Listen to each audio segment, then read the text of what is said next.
नमस्कार, जय हिंद, वंदे मातरम। दोस्तों, आज मैं आपके लिए लेकर आया हूँ भारतीय संविधान का भाग 3। बहुत ही महत्वपूर्ण, आपका वनडे एग्ज़ाम के हर एग्ज़ाम में एक क्वेश्चन यहाँ से आपको अवश्य मिलेगा। मूल अधिकार, जो इंसान के, हर व्यक्ति के, मानव जाति के अधिकारों का अधिकार कह सकते हैं। भारतीय संविधान की आत्मा 12 से 35 जो अनुच्छेद में वर्णित किया गया है भाग 3 में। आज मैं आपको बता रहा हूँ मूल अधिकार। करंट एग्जाम के द्वारा बहुत बहुत आपका स्वागत है मेरे इस यूट्यूब चैनल में। अनुच्छेद 12 से 35 तक मूल अधिकार हैं भारतीय संविधान में। अनुच्छेद 12 में राज्य शब्द को परिभाषित किया गया है। अनुच्छेद 12 में राज्य शब्द को परिभाषित किया गया है। यहाँ पर इसका अर्थ राज्य के अधिकारों तथा उसके नियम या विधानमंडल के कार्यों के अनुसार परिभाषित किया गया है। इसके अनुसार इसके प्राधिकारी तथा इसके विधि, उपविधि, आदेश, अधिसूचना आदि बनाने की जारी प्रवृत्ति शक्ति अनुच्छेद 12 के अंतर्गत परिभाषित की गई है। अनुच्छेद 13 मूल अधिकारों की सुरक्षा का कवच कहा जाता है इसे। अनुच्छेद 13 मूल अधिकारों की सुरक्षा का कवच। भाग 3 संबंधित कोई भी संविधान के लागू होने के बाद शून्य हो जाती है। भाग 3 में कहा गया भाग 3 के संबंधित कोई भी संविधान के लागू होने के बाद शून्य हो जाती है। इसे ही अच्छेदान का सिद्धांत, बहुत ही इम्पोर्टेंट ये क्वेश्चन भारतीय संविधान के सब्जेक्ट में ये है। अच्छादन का सिद्धांत किसे कहा जाता है? इसका मतलब है भारतीय संविधान में संबंधित कोई भी संविधान के लागू होने के बाद शून्य हो जाती है, इसे ही अच्छादन का सिद्धांत कहते हैं। अनुच्छेद 13 बी राज्य ऐसी कोई विधि नहीं बनाएगा जो भाग 3 द्वारा अधिकारों को छीने। राज्य के पास ऐसी कोई शक्ति नहीं होगी जो या ऐसी कोई विधि नहीं बनाएगा, ऐसा कोई कानून नहीं बनाएगा जो भाग 3 के अधिकारों को छीने। मतलब भारतीय संविधान में जो हमारे अधिकार हैं उनको छीने। तो समता का अधिकार अनुच्छेद 14 से 18 तक, स्वतंत्रता का अधिकार 19 से 22 तक, शोषण का अधिकार 23 से 24 तक, धार्मिक स्वतंत्रता 25 से 28 तक, संस्कृति और शिक्षा का अधिकार 29 से 30 तक, संवैधानिक उपचारों का अधिकार अनुच्छेद 32।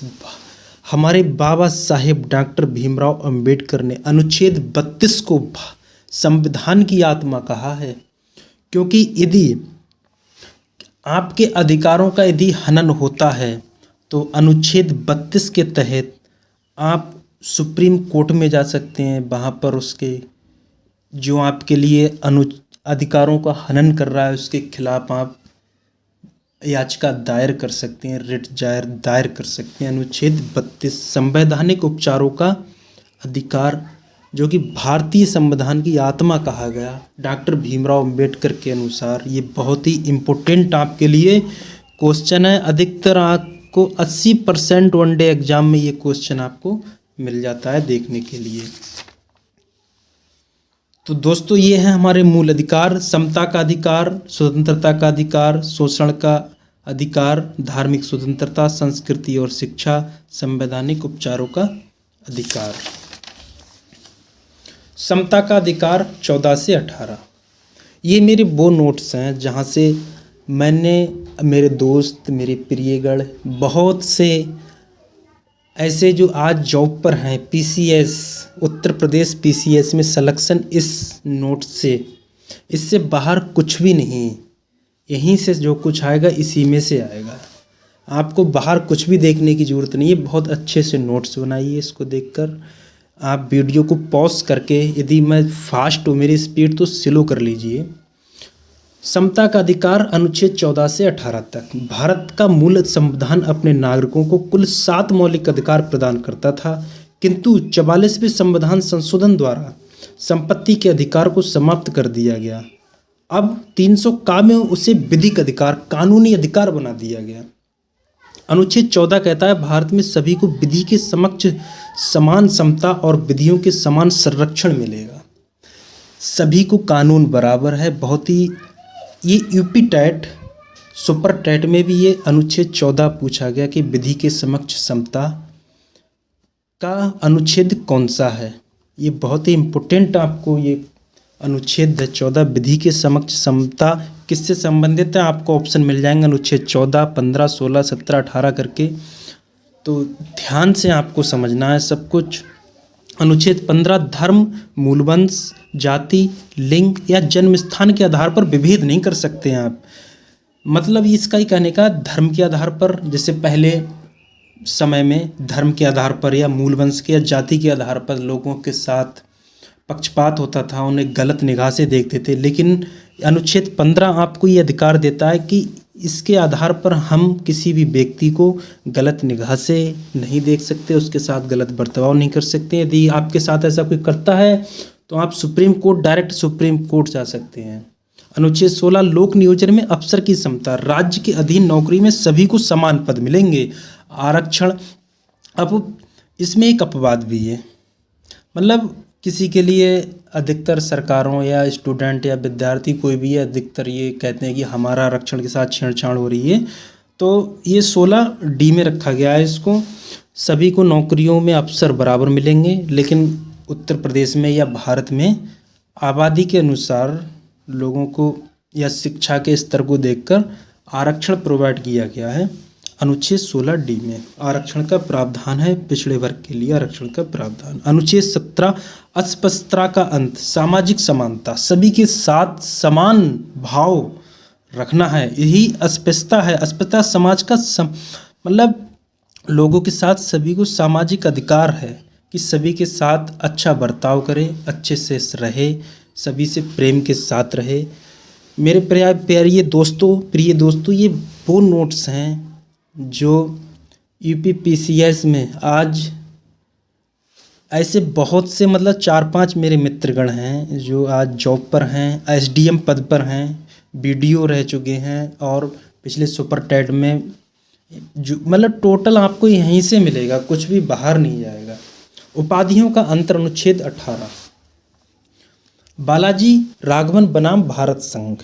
सर्वोच्च न्यायालय द्वारा धारित किया गया कि भारत रत्न, पद्म विभूषण और पद्मश्री अलंकरण के प्रयुक्त उपाधि शब्द के अंतर्गत नहीं आते। मतलब उपाधियों का अंत, जैसे गांव में कहते हैं ये प्रधान जी हैं, इस तरह, या सेठ जी हैं, ये उपाधियों का अंत है अनुच्छेद 18 के तहत।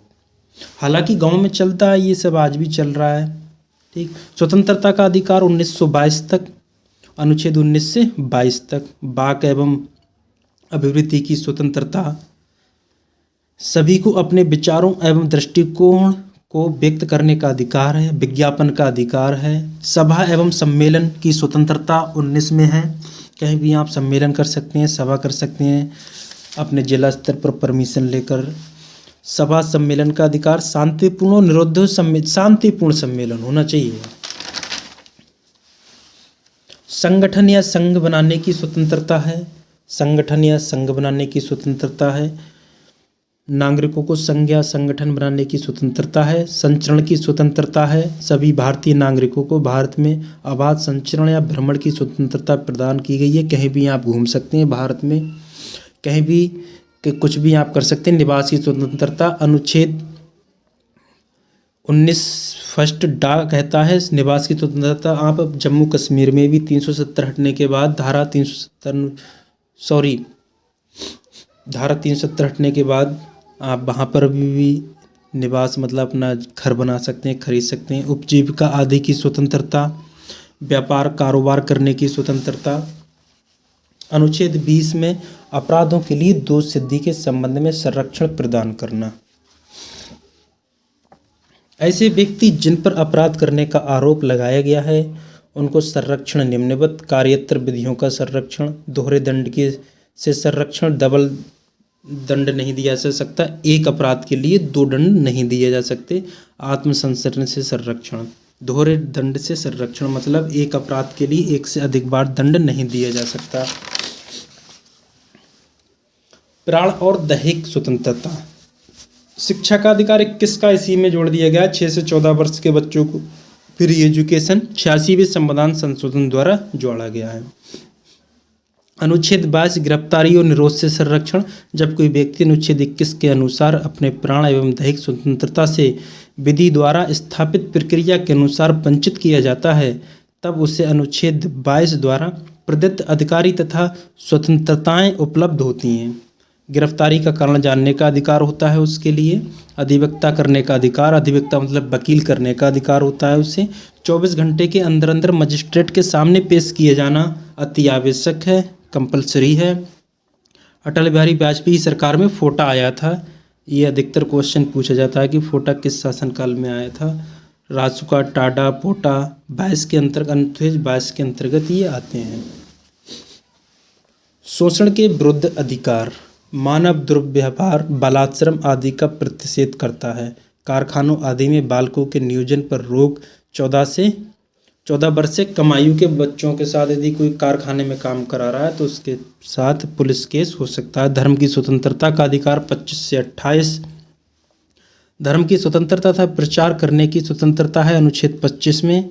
सिख धर्म में कृपाण धारण, ये बहुत ही इंपॉर्टेंट क्वेश्चन, मुख्य क्वेश्चन। सिख धर्म में कृपाण धारण करना तथा साथ लेकर चलना। धार्मिक कार्यों के प्रबंधन की स्वतंत्रता, धार्मिक कार्यों की स्वतंत्रता व्यक्ति को नहीं बल्कि धार्मिक संप्रदाय को दी जाती है।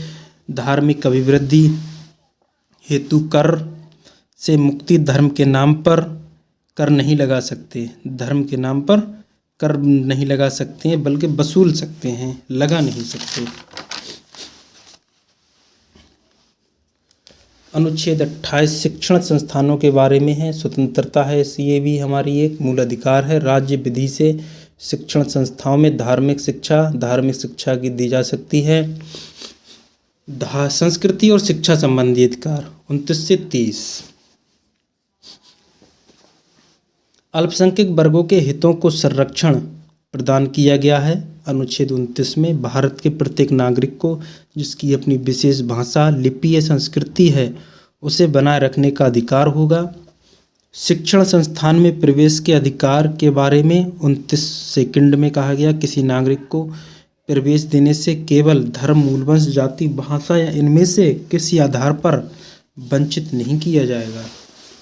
बहुत ही इम्पोर्टेंट 29 सेकंड। शिक्षण संस्थान में प्रवेश का अधिकार, किसी नागरिक को प्रवेश देने से केवल धर्म या मूल वंश या जाति के आधार पर नहीं रोका जा सकता। संवैधानिक उपचारों का अधिकार, अनुच्छेद 32 के तहत उपबंधित भारतीय संविधान की आत्मा, डॉक्टर भीमराव अम्बेडकर ने संविधान की आत्मा कहा। निर्धन अज्ञान व्यक्ति रिट दाखिल नहीं कर सकता तो जनहित याचिका का प्रबंध किया गया है। अनुच्छेद 33 राज्य कोई ऐसी विधि नहीं बनाएगा जो भाग 3 के मूल अधिकारों को प्रभावित करे। मूल अधिकारों पर संसद को विधि बनाने की शक्ति है। अनुच्छेद 34 किसी राज्य में क्षेत्र में सेना विधि लागू होने पर संसद को विधि बनाने की शक्ति है। किसी राज्य में क्षेत्र में सेना विधि लागू होने पर संसद को विधि बनाने की शक्ति है। संसद जब चाहे जिस पर चाहे कानून बना सकती है। संसद को विधि बनाने की शक्ति अनुच्छेद 35 के अंतर्गत दी गई है। भाग 3 के प्रभावों को प्रतिबंधित करने का अधिकार सिर्फ संसद को है। तो दोस्तों ये थे आपके मूल अधिकार जो आपको वनडे एग्जाम में 100% एक क्वेश्चन आपको जीडी में, यूपी टेट में, सुपर टेट में, यूपी पुलिस में कहीं भी हो यहाँ से एक क्वेश्चन आपको अवश्य मिलेगा। तो दोस्तों आपको कैसे लगे आज के हमारा ये टॉपिक? अगर अच्छे लगे हों तो लाइक करें। सब्सक्राइब के लिए मैं नहीं कहूँगा, अगर आपको इच्छा हो तो आप खुद करिए। नमस्कार, जय हिंद, वंदे मातरम।